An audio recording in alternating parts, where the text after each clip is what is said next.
어제 강풍으로 곳곳에서 피해가 났습니다. 대구 앞산 자락인 산성산에서는 잣나무 수백 그루가 뿌리채 뽑혔습니다. 성주군에서는 비닐온실 2,287동이 피해를 봤습니다. 오늘 하루 경북 곳곳에서는 피해 복구에 구슬땀이 흘렀습니다. 권영진 대구시장이 새누리당 당선인들과 만나 현안에 대한 협조를 당부했습니다. 조만간 야당과 무소속 당선인들과도 만남을 가질 예정입니다. 주요 문화재와 유물들이 지진의 무방비로 속수무책입니다. 네, 시청자 여러분 안녕하십니까? 대구 경북 소식 전해드립니다. 권영진 대구시장이 대구의 새누리당 당선인들을 만나서 대구 현안 해결을 위한 협조를 요청했습니다. 앞으로 야당, 무소속 당선인들과도 만날 예정인 것으로 알려졌습니다. 총선 이후 다양해진 정치 세력들의 힘을 모으는 대구시장의 중재 역할이 중요하다는 지적에 따라 교감 쌓기에 나선 것으로 분석됩니다. 권윤수 기자가 보도합니다. 권영진 대구시장이 대구의 한 식당에서 20대 총선 대구의 새누리당 당선인 8명 가운데 국회 일정으로 불참 의사를 밝힌 조원진 당선인을 제외한 7명을 초청해 상견례를 겸한 간담회를 가졌습니다. 권 시장은 비공개로 진행된 간담회에서 당선 축하 인사를 건네고 남부권 신공항 입지 선정과 국비 확보 같은 대구 현안에 협조를 요청한 것으로 알려졌습니다. 대구시는 곧 더불어민주당 김부겸 당선인과 유승민, 주호영, 홍일학 등 무소속 당선인들과도 간담회를 열 계획입니다. 이번 총선을 통해 여야, 무소속 등 대구의 다양해진 정치 세력과의 교감 쌓기에 나선 것으로 분석됩니다. 대구시청 입장에서는 민주당이나 무소속 사람들의 눈치도 같이 봐야 되는 상황입니다. 그래서 업무 보고라든지 국회 협조라든지 이런 것도 같이 해야 될 것으로 전망됩니다. 새누리당 독점 구도가 깨지면서 여당과 야당의 여론 선점 경쟁도 한층 더 치열해질 것으로 전망됩니다. 시민들이 봤을 때 민주당이 당선되고 나서 뭔가 다르고 오히려 더 장점이다 싶으면 이번 대선이나 다음 총선 때 또 영향을 미치겠죠. 유승민, 주호영 당선인의 새누리당 복당이 언제쯤 성사될지 여부도 지역 정치권의 중요한 관심사로 떠오르고 있습니다. 복당이 기정사실화되긴 했지만 복당을 두고 친박과 비박 간 마찰을 빚고 있어 순탄치만은 않을 것으로 전망됩니다. 한편 새누리당 공천 파동으로 출마가 좌절된 이재만 전 대구동구청장은 선거 과정에 당헌 당규를 위배한 위법 행위가 있었는데도 선관위가 방치해 피선거권과 주민 참정권 등이 침탈당했다며 지역 주민 2,500여 명과 함께 선거 무효 소송을 제기하기로 했다고 밝혔습니다. MBC 뉴스 권윤수입니다. 20대 총선 더불어민주당 김부겸 당선인과 무소속 홍일학 당선인은 개인의 호감도로 낮은 당 인기를 극복한 것으로 나타났습니다. 대구 수성갑 김부겸 당선인은 62.3%의 지지율을 얻었지만 이 지역구의 더민주 정당 득표율은 21.4%에 그쳐 격차가 40.9%포인트나 됐습니다. 대구 북구을 홍일학 당선인도 52.3%의 지지율을 얻은 반면 이 지역구의 더민주 득표율은 14.8%에 그친 것으로 나타나 정치권은 후보 개인의 호감도와 여권 공천 심판론 등이 작용해 두 후보의 당선을 결정지은 것으로 분석하고 있습니다. 지방분권 개헌 국민행동이 제20대 국회에서 지방분권 개헌을 주도할 국회의원 당선자 43명을 발표했는데 대구 경북에서는 새누리당 김상훈, 윤재옥, 이만희 당선인 등 8명, 더불어민주당 김부겸 당선인 등 2명, 무소속 홍일학 당선인 등 모두 11명이 포함됐습니다. 지방분권 개헌 국민행동은 빠른 시일 안에 지방분권 개헌 추진 전략회의를 열고 지방분권 개헌에 관한 국회 내 공감대 확대 방안을 논의할 계획입니다. 일본 구마모토 지진에서 보듯이 대규모 지진이 발생하면 문화재도 피해를 보게 됩니다. 우리나라는 건축물 등 주요 시설에는 내진 설계가 필수지만 문화재는 그렇지 않아서 대비가 필요하다는 지적입니다. 한태연 기자가 취재했습니다. 지역의 한 대학교에서 마련된 지진을 면하게 하는 면진 장치에서 문화재 보호 실험이 이루어지고 있습니다. 면진 장치 위에 놓인 도자기와 그렇지 않은 도자기의 움직임이 확연히 차이가 납니다. 진도 3으로 시작된 실험에서 진도 4가 넘자 면진 장치가 없는 도자기가 넘어집니다. 일본의 구마모토 현에서 발생한 지진은 진도 6이 넘는 강한 지진으로 많은 인명과 재산 피해를 줬습니다. 우리나라에는 아직까지 일본과 같은 대형 지진은 발생하지 않았지만 이보다 규모가 작은 지진의 발생 가능성은 무시할 수 없습니다. 우리나라는 현행법상 지진과 같은 자연재해로부터 대비하기 위해 건축물 등 9가지 시설물에는 내진 설계를 의무화하고 있지만 문화재는 대상에서 빠져 있습니다. 구조물에 대한 내진 보강과 동시에 문화재 자체에도 이러한 장치를 달아서 이중적으로 안전장치를 해야 우리나라 문화재를 제대로 보호할 수 있겠다.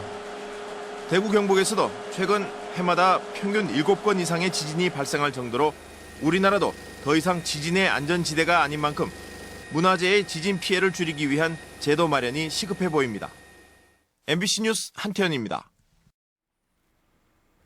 누리과정 예산 논란이 계속되고 있지만 정부는 누리과정 예산 편성을 의무화하는 특별법 제정을 추진하고 있습니다. 정부 예산은 늘리지 않고 지방의 교육 재정만 더 열악하게 만들 것이라는 우려가 나오고 있습니다. 조재한 기자가 보도합니다. 올해 1, 4분기가 지나는 동안 상당수 시도교육청은 중앙정부 압박에도 불구하고 누리과정 예산을 일부만 편성하고 있습니다. 이런 가운데 정부와 여당은 누리과정 예산을 의무적으로 편성토록 하는 지방교육정책 특별회계법 제정을 추진하고 있습니다. 전국 시도교육감들은 별도 재원 마련 없이 특별회계법을 만들면 보육대란은 피하겠지만 교육대란은 불가피하다며 반발하고 있습니다. 전체 세수가 줄어버렸어요. 그러니까 교육에서 가속 줄어드는 거죠. 누리과정이 아니고라도 교육세가 부족합니다. 그래서 교육 총량을 좀 늘려달라는 거죠. 그래서 중앙정부와 지방교육당국이 의견 대립으로 평행선만 달리고 있는 가운데 사회적 논의기구의 필요성이 제기되고 있습니다. 여태까지 중앙정부 중심으로 일방적으로 정책이 만들어진 부분이 있었기 때문에 수요자 중심의 그리고 현장에서 직접 재정을 책임져야 되는 당사자들이 어떤 사회적인 논의에 참여하는 것들은 굉장히 중요하다고 봅니다. 교육 예산은 늘어나지 않은 가운데 정부가 누리과정 예산 편성 강요로 열악한 재정의 지방교육 자치를 더욱 압박하고 있습니다. MBC 뉴스 조재한입니다. 어제 대구 경북 지역 곳곳에는 초속 20m가 넘는 강한 바람이 불어닥쳤습니다. 웬만한 태풍 때보다 더 강한 바람이 불어 지역 곳곳에서 적지 않은 피해가 났는데요. 특히 대구 앞산 자락인 산성산에서는 이 보시는 것처럼 수령이 30년이 넘은 잣나무 수백 그루가 뿌리채 뽑히기도 했습니다. 양관희 기자입니다. 대구시 봉덕동 산성산 정상 부근입니다. 폭격을 맞은 듯 잣나무들이 골짜기를 향해 모두 누웠습니다. 나무가 뿌리채 뽑힌 것은 어제 새벽쯤입니다. 24만 제곱미터 면적에 심어진 잣나무 15,000그루 가운데 약 300여 그루가 이렇게 피해를 입은 것으로 조사됐습니다. 잣나무들은 지난 1983년 산불이 난 이후 심어진 것으로 수령이 35년가량 됐습니다. 토심이 얕은 이제 경사지가 대부분이고 수고가 높은 이제 잣나무가 어제 새벽 이제 순간 최대 풍속 21m 이상의 이제 갑작스러운 돌풍으로 인해 특히 잣나무는 소나무 등 다른 침엽수보다 뿌리의 힘이 약해 강풍의 피해가 더 컸습니다. 대구의 당시 순간 최대 풍속은 초당 21.4m로 지난해 태풍 고니 때 대구에 불던 바람보다도 2배가량 셌습니다. 강풍주의보가 발령됐던 경북도 피해를 비껴나가진 못했습니다. 비닐하우스 철골이 휘고 비닐이 찢겨나가고 농작물이 큰 손해를 입었습니다. 이번 강풍으로 대구 경북에 접수된 피해만도 비닐하우스와 주택지붕, 차량 파손 등 500여 건이 넘었습니다. MBC 뉴스 양관입니다. 네, 방금 보신 것처럼 어제 강풍으로 곳곳에 피해가 속출했는데요. 그중 성주군의 피해가 가장 컸습니다. 보시는 것처럼 2,000동이 넘는 비닐하우스의 비닐이 찢어지고 철골이 부서졌는데요. 이에 따라 오늘은 경상북도와 성주군 공무원들뿐만 아니라 군인, 경찰 등 500여 명이 동원돼 긴급 복구에 안간힘을 쏟고 있습니다. 박지영 기자가 취재했습니다. 비닐하우스를 지탱하던 철골 구조물이 폭격을 맞은 듯 힘없이 휘어지고 부러졌습니다. 비닐은 온데간데 없이 사라졌고 정성껏 기른 상추가 햇볕에 그대로 노출돼 말라 비틀어졌습니다. 지금 이곳은 원래 비닐하우스 한 동이 있었던 자리입니다. 하지만 이번 강풍 피해로 인해 철골이 완전히 내려앉으면서 지금은 철거된 상태입니다. 태풍급의 강풍으로 성주군에선 770여 농가에서 비닐하우스 2280여 동의 비닐이 찢어지거나 철골이 부서지는 등 도내에서 가장 큰 피해가 발생했습니다. 말할 수가 없지요. 떠나고 싶은 마음뿐이네. 앞으로 지금 어떻게 해야 되겠나 싶어가지고. 공무원과 군인 등 500여 명이 동원돼 피해가 컸던 수륜면 등 3개 면에서 하루 종일 긴급 복구에 구슬땀을 흘렸습니다. 주민들이 이것을 복구할 수 있는 의지를 좀 고양해주고 격려할 수 있는 역할을 할 수 있다면 우리 54단의 하나의 120년대로서 그 역할을 다 할 수 있지 않나 그런 생각이 듭니다. 파손된 비닐하우스가 빨리 복구되지 않으면 참외는 생육장애와 병해충이 발생할 수 있고 상추는 빨리 시들어 2차 피해가 우려되고 있습니다. 자연재해이긴 하지만은 우리가 막을 수 있는 데 최선을 다해서 막고 또 사후 관리에 철저히 해서 농민들께 피해가 가지 않도록 최선을 다할 것입니다. 예기치 못한 강풍으로 농심이 멍들고 일그러진 가운데 각계각층에서 도움의 손길이 이어지고 있습니다. MBC 뉴스 박재영입니다. 경상북도는 남부내륙철도 타당성 평가 및 기본계획 수립을 위한 국비 30억 원을 확보함에 따라 올해 상반기 예비 타당성 조사가 통과되면 계획 수립에 나서기로 했습니다. 사업비 5조 7,864억 원이 투입되는 남부내륙철도는 KTX 김천 구미역에서 경남 진주를 거쳐 거제를 잇는 170.9km의 단선 전철로 남부내륙철도가 건설되면 경북 내륙, 남해안 공업지대 산업 물동량의 수도권 이동이 빨라질 전망입니다. 경북도청이 안동으로 이전하고 첫 도민체육대회가 다음 달 6일부터 나흘 동안 안동에서 열립니다. 역대 최대 규모로 열리는 만큼 안동시가 대회 준비에 힘을 쏟고 있습니다. 조동진 기자가 보도합니다.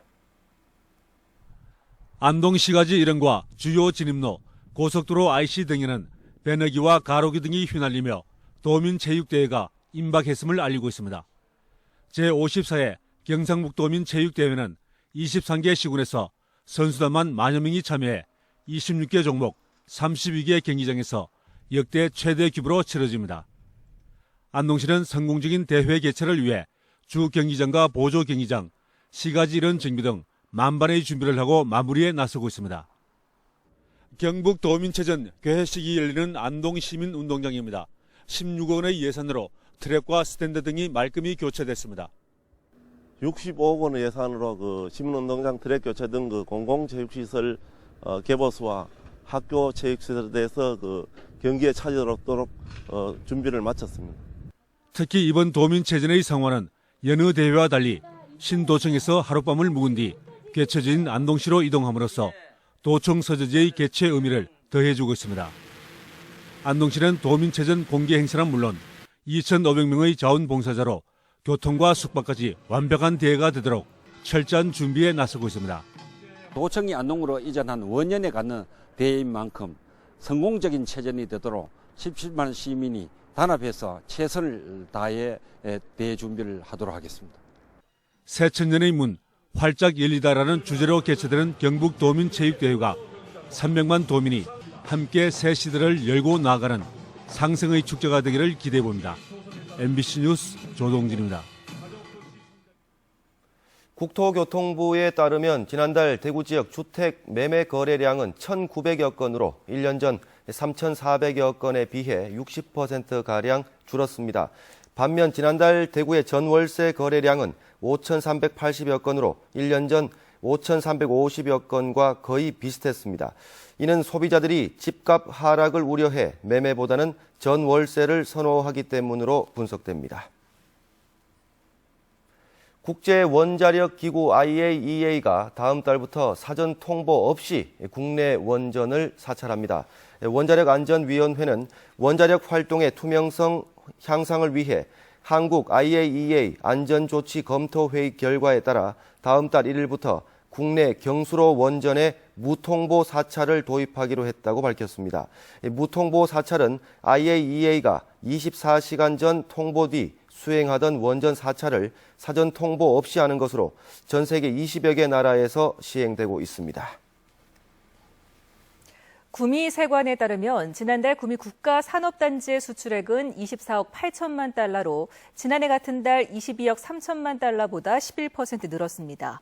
품목별로는 전자제품 64%, 광학제품 17%, 플라스틱 4% 순으로 수출이 늘었는데 지난 2월 신규 스마트폰이 출시돼 해외 판매가 호조를 보였기 때문으로 풀이됩니다.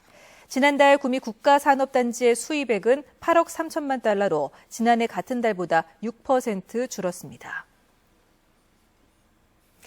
보건복지부가 주관한 해외 환자 유치 지역 선도 의료기술 육성 공모 사업에 경북대병원의 미세침습 암치료 기술과 IT 융합센터 사업이 선정됐습니다. 경북대병원은 간과 위 등 소화기 계통 미세침습 암수술 분야에서 최고 수준의 의료진과 장비를 갖추고 있습니다. 이번 사업은 지역 선도 의료기술을 발굴 육성해 해외 환자 유치 사업을 활성화하기 위한 것으로 경북대병원에 1억 5천만 원이 지원됩니다. 대구 중구청은 오는 27일부터 대구역 향촌문화관과 국채보상운동 기념공원, 김광석길, 청라언덕, 서문시장 등 중구 8곳의 명소를 경유하는 청라버스를 도입해 하루 7차례 운행한다고 밝혔습니다. 차량 외부는 근대로의 여행을 연상시키도록 꾸며져 있으며 승차권은 일반 3,000원, 장애인이나 국가유공자, 대구 시티투어 승차권 소지자 등은 할인받을 수 있습니다. 구미경찰서에 따르면 지난 14일 오후 4시쯤 38살 A씨가 몰던 SUV 승용차가 학원을 마치고 길을 걷고 있던 7살 B군을 치어 B군이 그 자리에서 숨졌습니다. 사고 지점은 스쿨존으로 CCTV 확인 결과 A씨의 차는 스쿨존 진입 후에도 속도를 줄이지 않았고 도로에는 스쿨존을 나타내는 붉은색 포장이 되어 있지 않은 것으로 드러났습니다.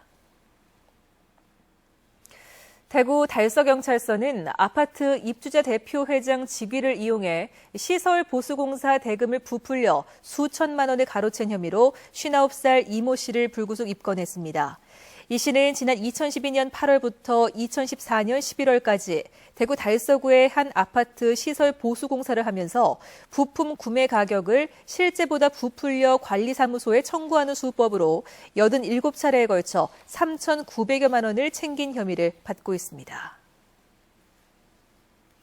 대구 중부경찰서는 허가 없이 흑염소를 불법 도축해 유통시킨 혐의로 60살 김모 씨 등 6명을 붙잡아 조사하고 있습니다. 경찰에 따르면 영천에서 염소 농장을 운영하고 있는 60살 김모 씨는 지난달 초순부터 중순까지 허가 없이 흑염소 80마리를 도축해 경산 일대 식당 2곳에 납품해 시중에 유통시킨 혐의를 받고 있습니다. 대구 서부경찰서는 금은방에 침입해 주인을 위협한 뒤 귀금속을 훔쳐 달아난 혐의로 29살 이모 씨 등 2명을 붙잡아 조사하고 있습니다. 경찰에 따르면 이들은 지난 13일 오전 11시 반쯤 대구시 서구에 있는 한 금은방에 들어가 주인 58살 B씨를 흉기로 위협해 묶은 뒤 진열대에 있는 목걸이 등 1억 8천만 원어치의 귀금속을 훔쳐 달아난 혐의를 받고 있습니다. 국민권익위원회가 19일 대구 중구청을 시작으로 21일에는 포항시청, 22일에는 영덕군에서 이동신문고를 실시할 계획입니다. 이번 이동신문고에서는 일반 행정을 비롯해 교육과 노동, 주택, 건축, 세무 등 거의 모든 공공분야 행정 업무를 상담할 수 있는데 대한법률구조공단 등의 민간 전문가도 참여해 생활법률 전반과 빈곤층 지원 방안 상담 서비스도 제공합니다. 제13회 국제소방안전박람회가 오는 27일부터 4일 동안 엑스코에서 열립니다. 이번 박람회에는 국내와 200개 소방업체들의 신기술과 제품을 소개하고 유력한 해외 구매자가 참가하는 수출 상담회와 전국 소방관서 구매 담당자 1,000여 명이 참가하는 구매 상담회도 엽니다. 관람객들을 위해 조선시대 궁중소방대 시연과 심폐소생술 경연대회 같은 참여 행사가 열리고 어린이 안전체험관도 운영합니다. 대구지방 고용노동청은 결혼과 출산, 육아휴직 등을 이유로 한 부당해고와 출산 전후 휴가 제한과 출산 휴가와 육아휴직을 이유로 한 차별 등 남녀고용평등법과 근로기준법 위반 여부를 오늘부터 집중 단속합니다. 다음 달부터는 임신, 출산과 관련된 건강보험과 고용보험 정보를 연계 분석해서 법 위반 개연성이 높은 사업장을 선정하는 스마트 근로감독을 실시한다고 덧붙였습니다. 한국 프랑스 수교 130주년을 맞아 대구미술관은 프랑스 메종 데자 크레테 미술관과 공동으로 오는 6월 11일부터 프랑스와 대구 작가 각 6명씩이 참여하는 한국 프랑스 교류의 해 기념 홈 시네마전을 엽니다. 또 대구 콘서트 하우스는 오는 11월 프랑스 파리 오케스트라를 초청해 공연을 갖는 데 이어 대구 시립교향악단과의 교류를 확대하는 방안을 모색하고 있습니다. 대한항공이 다음 달부터 김포 포항 노선에 재치항할 것으로 보입니다. 항공업계에 따르면 대한항공은 다음 달 3일부터 김포 포항 노선을 하루 2차례 왕복 운항하기로 하고 다음 주 초 국토교통부에 재치항 신청서를 제출할 것으로 알려졌습니다. 대구 경북 소식이었습니다.